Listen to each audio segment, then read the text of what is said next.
Welcome to the Green Podcast. My name is Dylan Welch. I'm the CEO of green.org and Dylan Welch Media. Our goal with this podcast is to bring you the biggest names and leaders in renewable energy, clean technology, and sustainability so that you can stay up to date with the latest trends and everything that is happening in this world. Not only that, you'll get some action items for your life so that you can apply some amazing things and make your world a better place as well.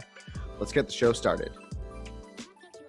Real quick, before we kick off this episode, I want to announce that we have our fall 2022 Green Summit in San Diego, September 17th. Tickets are now available, so get yours today. It's one day of different speakers in renewable energy, clean technology, sustainability, all leaders sharing their vision in TED Talk style presentations for what the world will look like with a more sustainable future.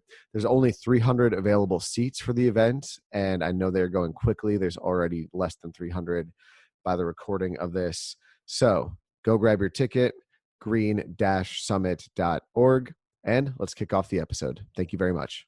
Our next guest, we're going to get him unmuted and his video started and keep this moving right along. We've got Stuart Lombard here with us. Let me just get Stuart full screen. There we go. So Stuart is the CEO of ecobee. Really excited to have Stuart here. Stuart, how are you doing so far today? Great, thanks. How are you doing? Great, man. It's been a good 2 days so far. I just love how all of our panelists have a very different, unique background, and I'm excited to learn more about ecobee because we haven't really had too many sustainable products or leaders in that world on. And I think that's something that is really important to kind of discuss. So I'm really excited to chat. So please kind of share, for our audience, what ecobee is, just so we can all get kind of caught up. Yeah, first, I'm super happy to be here. So thank you very much for having me.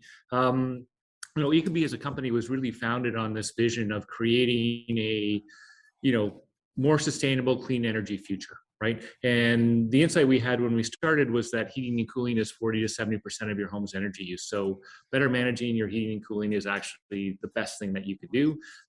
It's, really inexpensive. And I went out and I spent $26,000 on solar panels, and I was buying a Prius, and, my wife was like, whoa, Stuart, like that's really expensive. And so that really, created this idea for, how can we create solutions that are, let's say, more achievable. Now, a lot has happened in the last, 15 years since we started the company.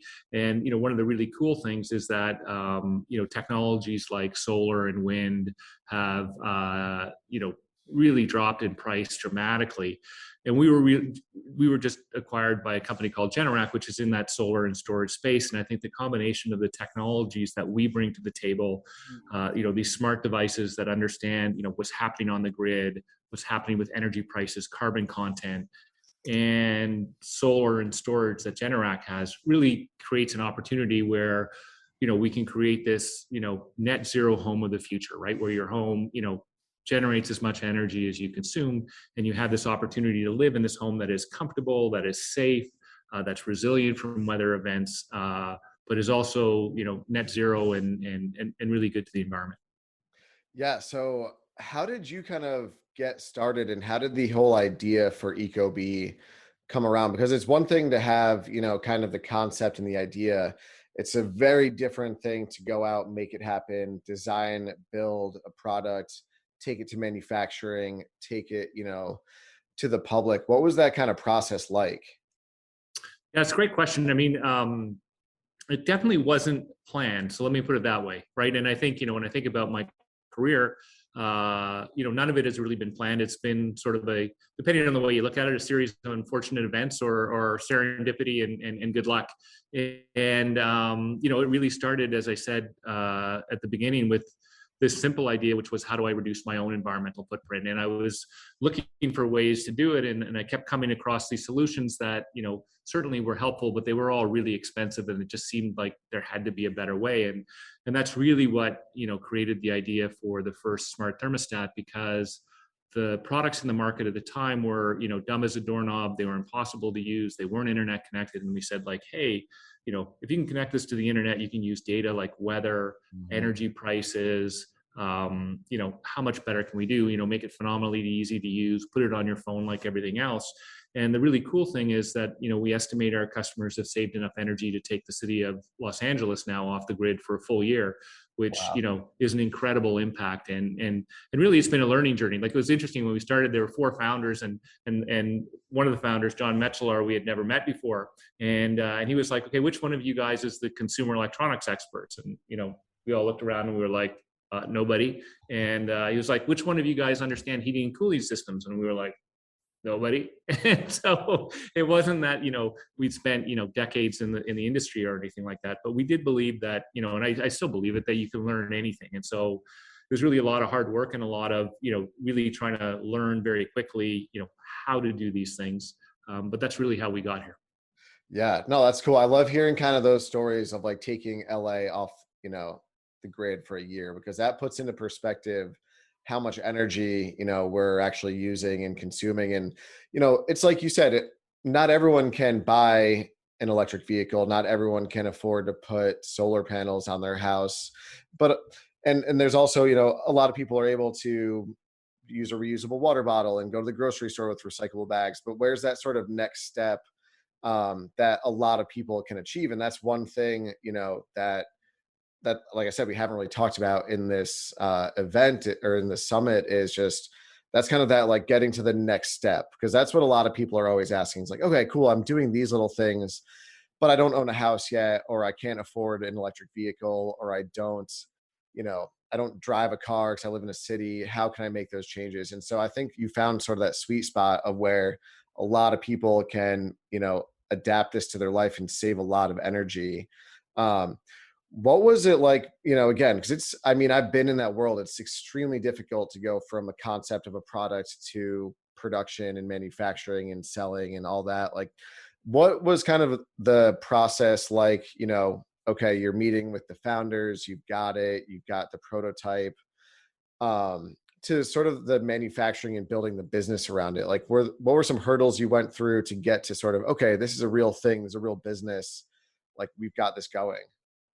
Yeah, I think, maybe 2 hurdles. So one was funding, right? And so, when we started, we went out to raise VC funding, and I think we were rejected about 172 times. Like, it was, it was very difficult. And I think, at the beginning, when we invented the world's first smart thermostat and we went to see VCs, people were like, Stuart, nobody gives a shit about thermostats, right? It was like, why are you doing this, right? And then, what was ironic was that, then Nest came out, right? And everyone was like, smart thermostats are the thing. But this market has already been won and lost. And by the way, Nest has won. And so, go do something better with your life, because, obviously, the world is over. And, I think, what we learned from that was a couple things. One is that it's not a zero-sum game, right? And so, having Nest come into the market created tremendous demand in the market, which was one of the things that I think, really, really helped us. The second thing that we learned is that, the difference between being good and wanting to be good are 2 very different things, right? And so, we wanted to be good. We thought we were good. But what we learned is really, what it takes to be really great at consumer electronics, what it takes to really, create tremendous user experiences. And so that was a lot of learning. And we were able and fortunate to work with a lot of great companies that helped us along the way. So, certainly people like Amazon and Apple, and being able to, take learnings from them and put that into our products, and really create world-class products. And I would say when we started, we were the only ones in the space. And so everyone was like, your product's awesome and it's amazing. But when Nest came out, it was really like, well, we were pretty good, but we weren't that great. And we tell people we compete with Apple, and people say, well, Apple doesn't make thermostats, you don't compete with Apple. But the reality is when somebody uses our product, the experience they expect is the one that they have with their iPhone, right? And so if our experience isn't that good, then really it's pretty crappy, right? And so really digging into to understand what it takes to get to that level, I think was the biggest learning, and credit to the team for really digging in and making that happen. Yeah, and it sounds like you got in at a pretty good time, because 15-ish years ago, not everything was smart technology, not everything was connected to the internet, not everything was, trackable on your phone, but you were developing that technology just because you saw the gap in the market.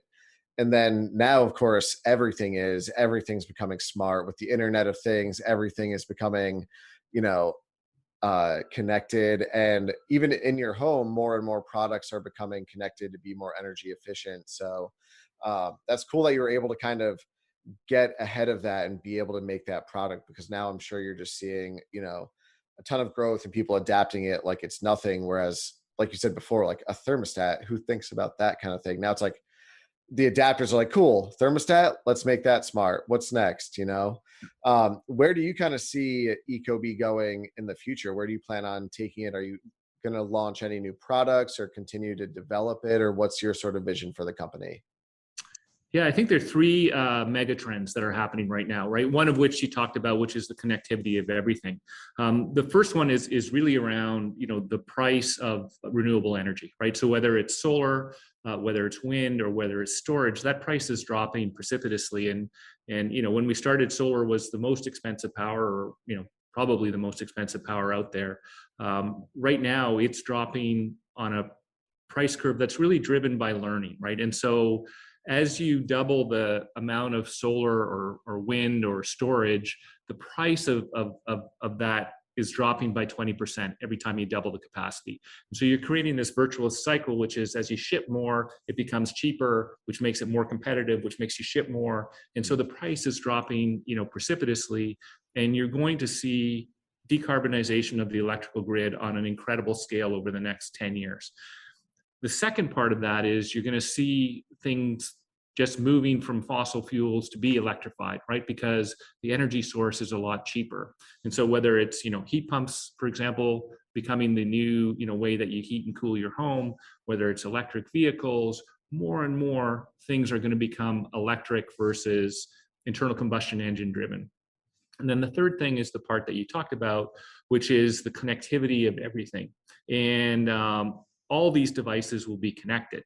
And so what that allows us to create are these, they're called distributed energy resources, but really you can think of a home as having solar panels on the roof. It will generate its own energy, it'll store its own energy, and then it will have these intelligent appliances that will know what's going on, right? Because wind and solar aren't constant, right? And so you'd like to know that, hey, I've got really cheap solar right now, so let me use that up as much as I can. And then, by the way, at a different period in the day, the energy content might have more carbon in it, it might be dirtier, and it might be more expensive. And you want these intelligent appliances that say, hey, I don't want to do that, right? And it all gets managed for you.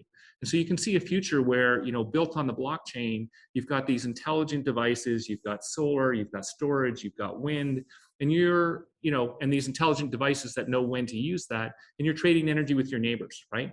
And today, you're helping me run my fridge, right? And we do like a minor, a very small crypto transaction to make that happen. And tomorrow, you're using my solar panels to power your electric vehicle, right? And you can see how we're going to move to an energy grid that today is very centralized, which becomes distributed, right? And the very cool thing about distributed systems, kind of like the internet, is they become much more resilient, right? And so just like the internet is way more resilient than the old phone network ever was, you're going to see these incredibly resilient energy networks that are incredibly clean and cheap, right? Because there's no fuel cost for renewables.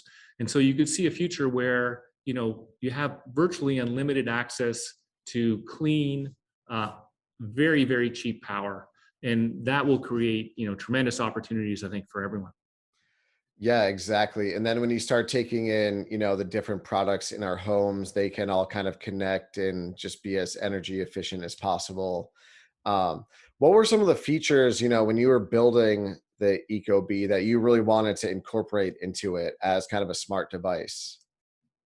Yeah, I think the first thing is, we really built it on a platform that is like your smartphone, right? So, because we knew that the future would be evolving very quickly, we created this very general purpose computing device. And so if you open it up, it would look like the inside of your smartphone.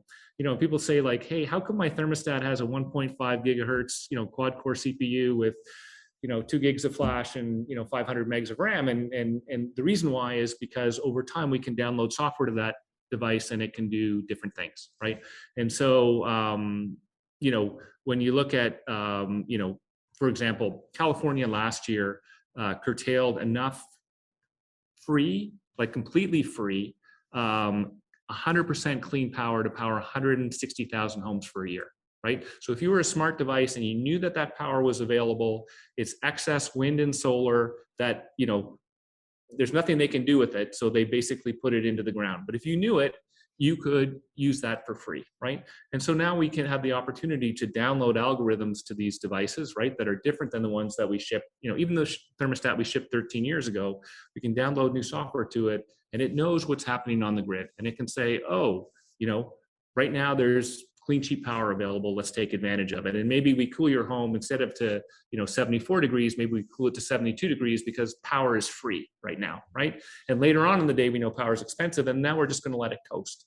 But because we can, change the way your product works over time, just like the apps on your phone, get better and better over time, it really changes what the future looks like. So I would say, that's really the first part of this, is really creating a flexible computing environment. The second part of it is we packed our devices with sensors, right? And if you think about the iPhone in 2007 when it came out, there was an accelerometer in the phone, and if you remember, there was an app where you could pretend you were drinking a beer, right? And you would tilt the phone back, and the beer would go down, and people were like, "Wow, that's so cool! Like, why did they put an accelerometer, into the phone? Like, just seems stupid, right?" But the accelerometer is what allowed your iPhone to be a GPS tracker, to be a game player, to be a health monitor. And so, by putting lots of sensors into our devices, we can now have those sensors do many things. So we have a microphone in the device, and you can use it as an Alexa device or as a Siri endpoint, for example. But that same microphone now is a glass break sensor, right? And so it's part of a security system that can tell you, like, if somebody broke your glass window, or if your smoke detector went off. And by putting these sensors, by packing our devices with sensors and putting them together in novel ways, we can create all these experiences which are better.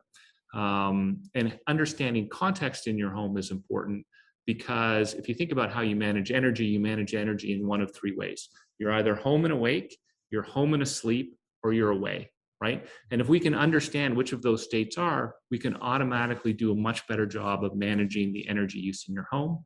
And that's exactly what we're doing. Yeah, that's exciting. So are you planning on, just out of curiosity, well, I guess let me ask you this, where do you see the vision of the company going in the future? Are you planning on adding kind of more of these ancillary services within the product itself, or expanding into new products, or a combination?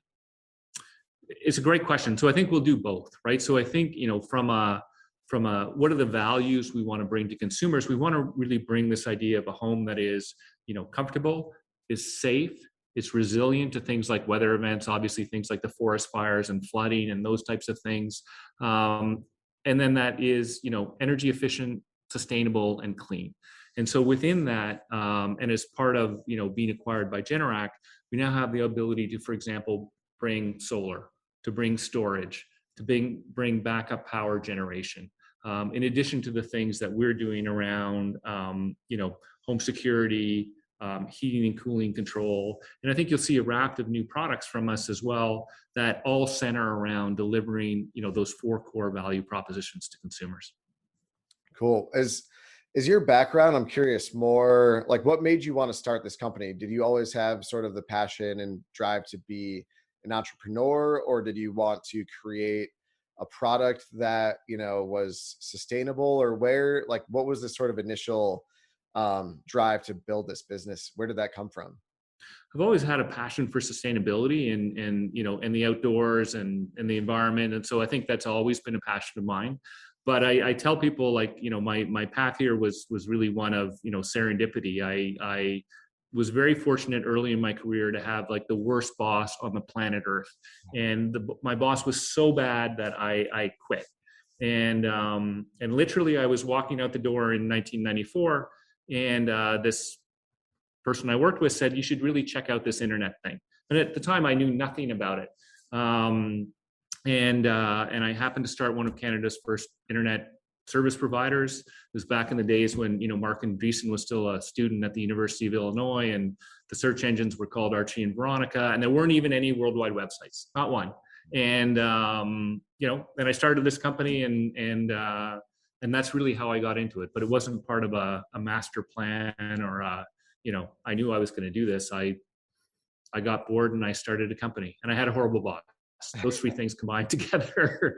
And so when I got to a certain point in my career, I decided, like, hey, I'd really like to turn my, really think about, starting a business in the sustainability field.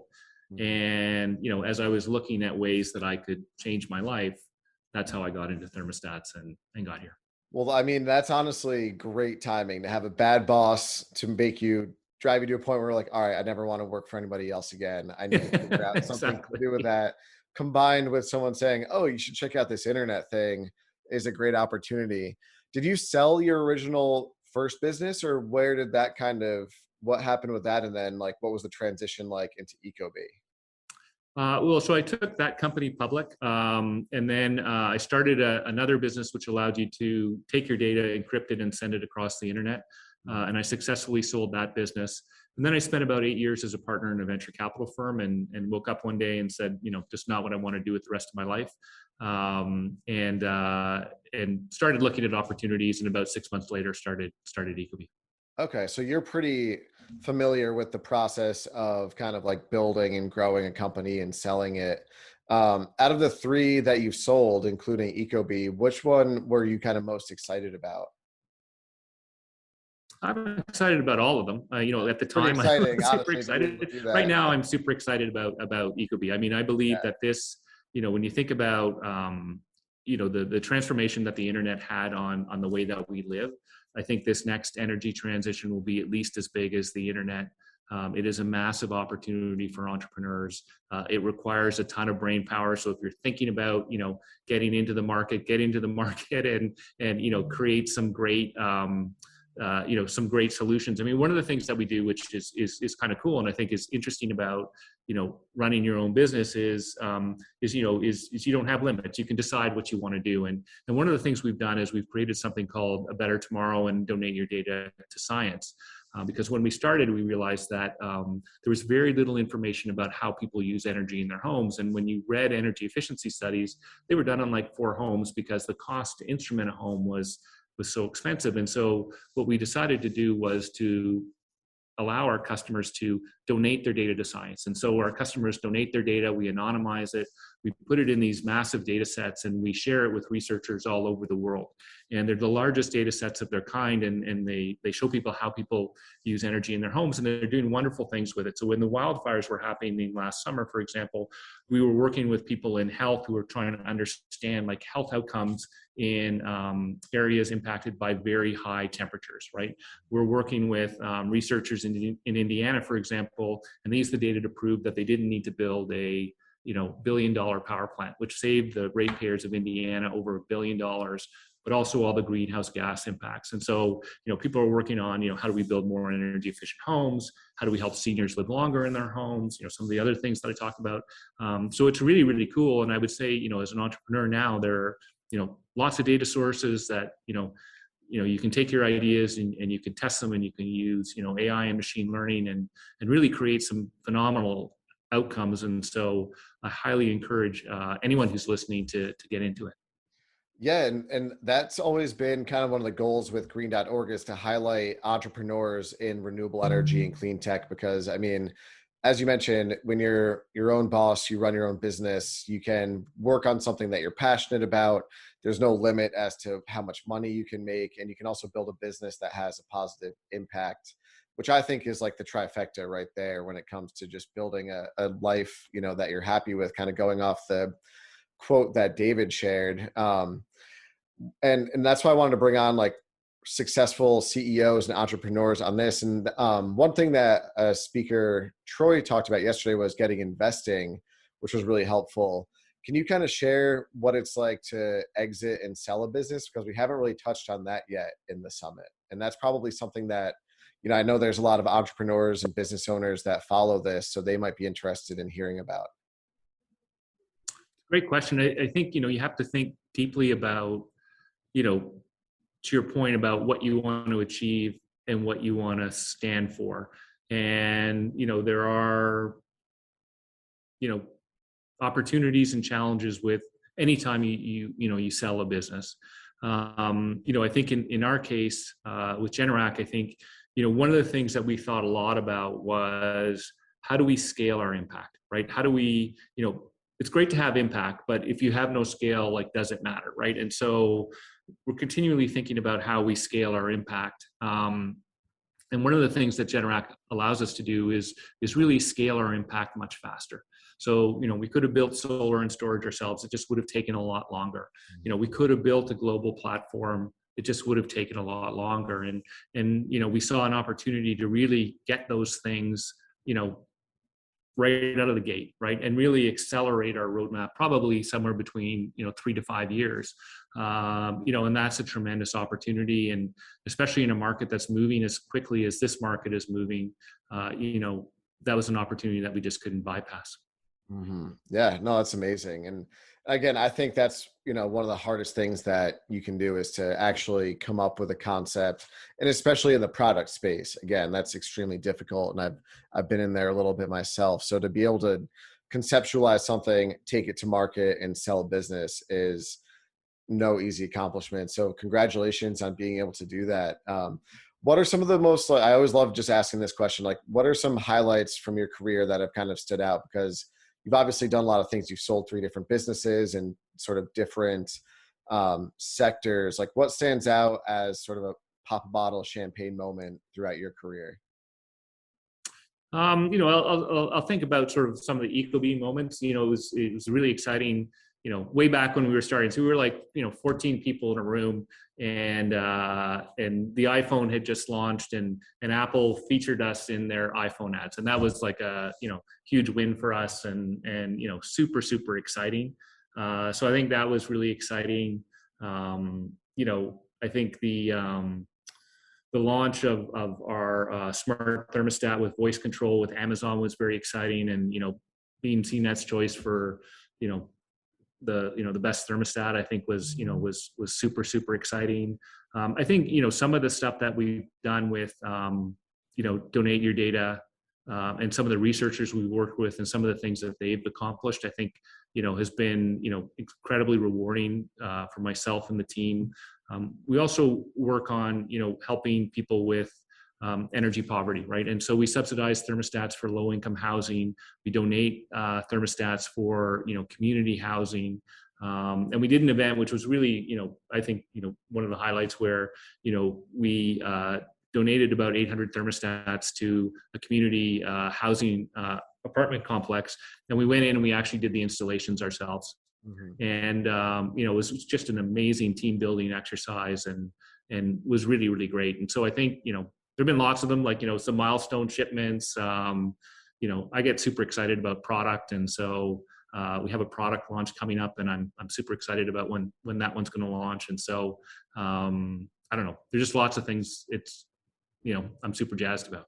Yeah, no, that's a great answer. And I like how, you're not just, we sold, 100 million in revenue or whatever it is. Like, I think that's exciting that you do these different things. And that's a good one, actually, because when we started, we were like, okay, we're going to cross off the names of the cities that, we've taken off the grid. Right. And so, we were like 27 people in a room, and we're like, we crossed Smith Falls off the list. Right. And someone's like, where the heck is Smith Falls? Right. And so now to say, like, Los Angeles, right. It was like super exciting the time we had, like, wow, that city actually has a professional basketball team. That is really cool.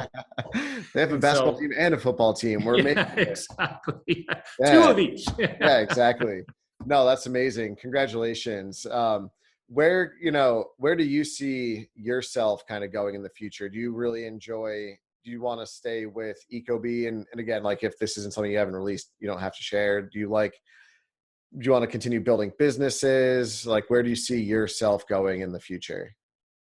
Yeah, I'm really jazzed about where I am right now. As I said, I think, that, what's driving me, I think is the ability to have, impact at scale. And so I think, where I am right now, I think I have a really unique opportunity to, create impact at scale. I love building products, and so nothing, makes my day more than, picking up one of our prototypes or talking to the team about like this knob or that button or how this feature might work. And so I'm just, super excited doing what I'm doing. And the other thing I would say is that it's really been a learning experience. And so, being able to come into the office every day and constantly be challenged and constantly learn new things, is super exciting. And as I said, I think the company, the technologies we use, what is important, the strategic choices we make are very different today than they would have been 3 years ago, than they would have been, 3 years before that. And so it's constantly evolving, which is very exciting. Yeah. Again, like I said, I think, the reason why we started green.org was to highlight companies and individuals who are building businesses and making a difference, and, successful businesses at that are, promoting sustainability. So I think what you're doing is really cool. We're really proud and appreciative of your time for being here. How can we, get involved with ecobee and support you and everything that you're doing? Yeah, it's a great question. I mean, I think, obviously buy our products, Yeah. but, I would say, from a sustainability point of view, I think we all, and you referenced it at the beginning, right? We all make choices, right? And I think, if we're constantly adding sustainability to our choice matrix, right? So you think about your choice matrix, you think about like cost and quality, and if you add sustainability to it, we can all make choices that have a big difference, right? So whether it's, hybrid working and the people I work with aren't going to commute every day. They're only going to commute 2 days a week, as an example. Like that's a positive choice, right? I'm going to ride my bike instead of take my car. I'm going to, eat meals that are, less environmentally impactful, as an example. I'm going to pick the one with less packaging. There are all kinds of choices that we make every day. And the more that we make those choices, the bigger impact we have. I think sometimes, people feel like, well, if I don't put solar panels on my roof, then there's nothing I can do. And the reality is, you can make tons of choices every day that have a significant impact. And you see it already in programs like recycling programs, right? Where, we divert probably 75% of the waste from landfill today, right? You look at solar and storage and the improvements we're making on prices. You look at like how people are attuned to things like, plastic in the ecosystem, as an example. And clearly we have a long way to go, but as we all make these choices, they all have an impact, they all add up. And I think all bode for a, very bright and optimistic future. Yeah, amazing. Stuart, thank you so much for being here. I can't wait for the summit 1 year from now when you're like, yeah, we took America off the grid for a year. That'll be the next one.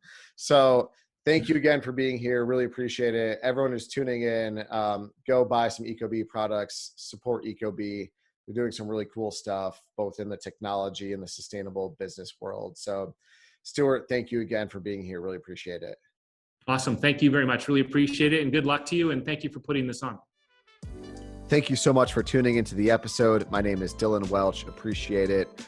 As always, stay up to date with the latest information on green.org and dylanwelch.com. Dylan Welch Media is a full-service media and communications agency dedicated to promoting, marketing, and helping businesses in clean tech, renewable energy, and sustainability grow, get more clients, get more customers, get in front of their ideal clientele. If you have any more questions, feel free to reach out. If you're interested in joining the Green Summit, go to www.green-summit.org.